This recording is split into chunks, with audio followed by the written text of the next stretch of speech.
छात्रों नमस्ते, मैं मुरलीधर साळवे।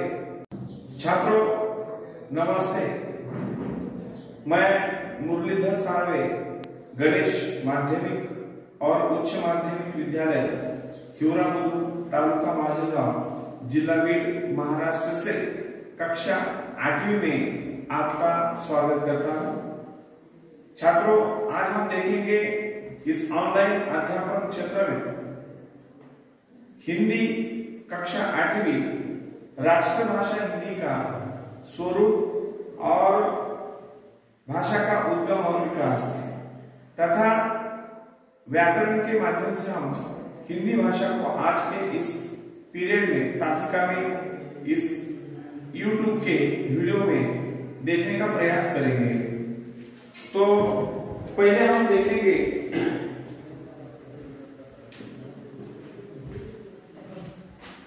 भाषा।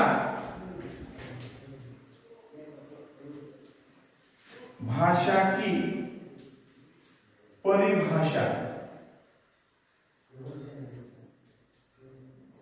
भाषा की परिभाषा अर्थात मराठी में से कहते हैं व्याख्या।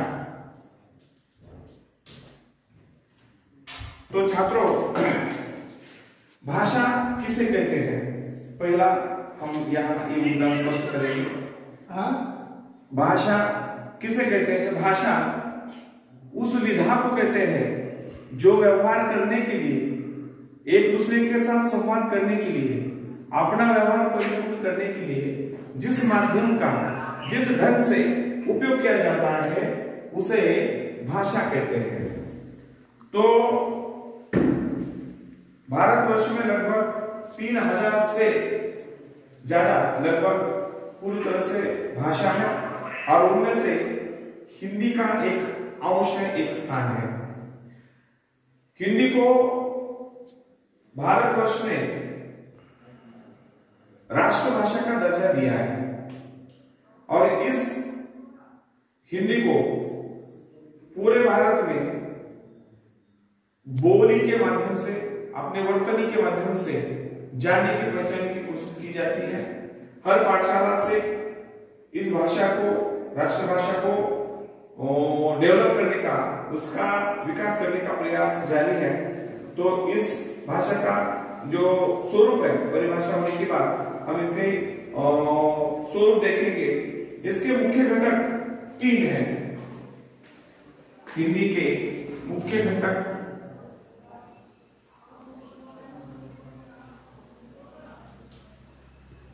3 हैं। उनमें से पहला है सांकेतिक भाषा।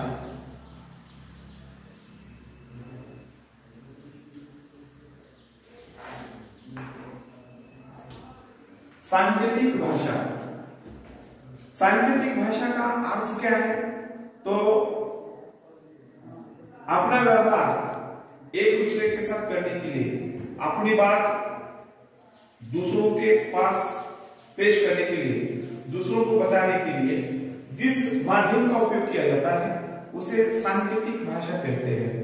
सांकेतिक का अर्थ है अलग अलग प्रकार से, जैसे हाथों से किए हुए इशारे हो, अपने मुंह से किए हुए इशारे हो, आंखों से किए हुए इशारे हो, उसे अंग्रेजी में बॉडी लैंग्वेज कहते हैं। तो शारीरिक मूवमेंट के माध्यम से, शरीर की हलचल करने के माध्यम से जो आदान प्रदान किया जाता है, जो बताया जाता है एक दूसरे को, उसे सांकेतिक भाषा कहते हैं। और वास्तविक तौर पर ये जो सांकेतिक भाषा है ये गूंगे लिखित भाषा।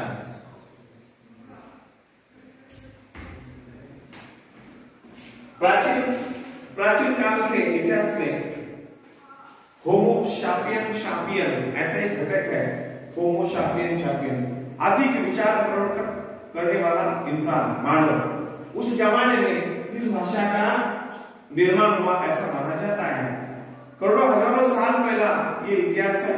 तो लिखित भाषा का अर्थ ऐसा होता है अपना व्यवहार करने के लिए जिस भाषा का आदान प्रदान किया जाता है, लिखित स्वरूप में उसे पेश किया जाता है दूसरों को अपने जो विचार है, अपना जो संदेश है, अपना जो व्यवहार है, वो लिखित स्वरूप में पेश किया जाता है, दिया जाता है, भेज किया जाता है, उसे कहते हैं लिखित भाषा। जैसे कि वर्तमान पत्र है, हर दिन के समाचार पत्र वर्तमान पत्र से साहित्य जगत के अलग अलग प्रकार के किताबें हैं, रामायण है, महाभारत है, उपन्यास है, ऋग्वेद है, बहुत सारे वेद है, पुराण है, ऐसे सारे बड़े बड़े महान ग्रंथ है, काव्य है, नाटिका है, ये सारे लिखित स्वरूप भाषा का प्रमाण मानते हैं। तो इस प्रकार से हमने 3 घटक देखे, जैसे कि सांकेतिक भाषा, मौखिक भाषा और लिखित भाषा, है ना। तो इस प्रकार से ये भाषा के 3 मुख्य स्वरूप से घटक है और इसके माध्यम से हम भाषा का प्रयोग करते हैं। अभी हम थोड़ा सा आगे बढ़ेंगे और व्याकरण में मैंने यहाँ लिखा है, ये जो आज का घटक है हिंदी भाषा का स्वरूप, हिंदी भाषा का स्वरूप, उसमें ये व्याकरण की विधा है, व्याकरण का प्रकार है। तो आज हम इसमें पहला आपको घटक देखेंगे शब्द। अंग्रेजी में इसे कहते हैं वर्ड, इसे अंग्रेजी में कहते हैं word, W-O-R-D, word. Word means शब्द, है ना। तो कैसा भाषा का निर्माण होता है, शब्द का निर्माण कैसा होता है, एक एक शब्द कैसा तैयार होता है, उत्पन्न होता है, उद्दिष्ट होता है, ये थोड़ा सा हम देखेंगे इसमें। जैसा कहा जाता है, इसकी परिभाषा, शब्द की परिभाषा हो सके तो आप लिख लीजिए, एक या अनेक अक्षरों के समूह को। बच्चों, छात्रों समझते हैं, एक या अनेक अक्षरों के समूह को शब्द कहते हैं। एक या अनेक अक्षरों के समूह, जैसे कि एक अक्षर से भी शब्द बनता है और 1 2 3 4 5 ऐसे बहुत सारे शब्द अक्षर इकट्ठे आते हैं और उससे शब्द बनता है। उसके बाद जैसे एक या अनेक अधिक आ, है ना, ये हो गया आ अधिक, यहां आगे आगे देख लिया, आ अधिक ई बराबर हो गया आई आणि माता। ऐसे बहुत सारे शब्द हैं, एक एक अक्षरों से जब समूह बनता है उसी से शब्द बनता है। ऐसे शब्द फिर अनेक शब्द इकट्ठा होकर उसका जब दूसरा स्वरूप बनता है तो वो बनता है वाक्य।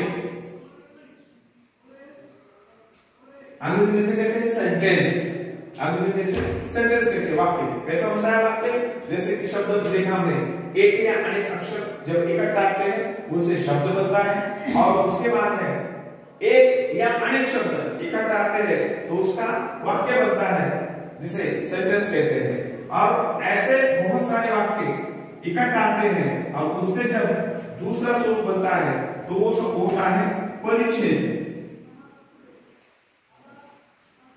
परिच्छेद अर्थात इसे मराठी में पैराग्राफ कहते हैं, मराठी में उसे पैराग्राफ कहते हैं, पैराग्राफ, परिच्छेद। और ऐसे परिच्छेद बहुत सारे अलग अलग प्रकार के परिच्छेद इकट्ठा होते हैं और उससे जो स्वरूप बनता है भाषा का तो वो होता है एक पन्ना। पन्ना अर्थात पेज, अर्थात अंग्रेजी में से कहते हैं पेज। और ऐसे बहुत सारे पन्ने इकट्ठा आकर जब उसका अगला स्वरूप बनता है तो होता है किताब, किताब या ग्रंथ। तो इस प्रकार से फिर से एक बार रिटेक करेंगे, हम रिवाइज करेंगे। भाषा की परिभाषा हमने देखी, उसके बाद है भाषा की परिभाषा होने के बाद हमने मुख्य भाषा के कितने घटक हैं, तो 3 घटक। पहला है सांकेतिक भाषा, दूसरा है मौखिक भाषा, तीसरा है लिखित भाषा।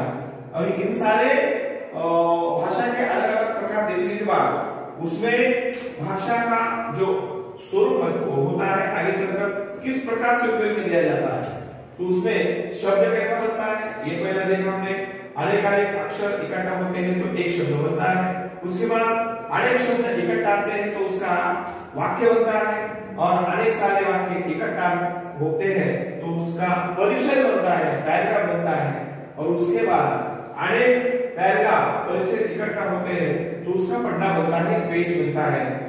और उसके बाद अनेक सारे पन्ने इकट्ठा आते हैं, इकट्ठा किए जाते हैं, संकलित किए जाते हैं तो उससे बनती है किताब या उससे बनता है ग्रंथ। इस प्रकार से आज हम यहाँ भाषा का स्वरूप, बच्चों इस प्रकार से भाषा का स्वरूप हम कक्षा 8वीं के छात्रों के लिए एक प्राथमिक स्वरूप का एक सांकेतिक कहेंगे हम संदेश भाषा के प्रति देने का यहाँ एक छोटा सा हमने प्रयोग किया है।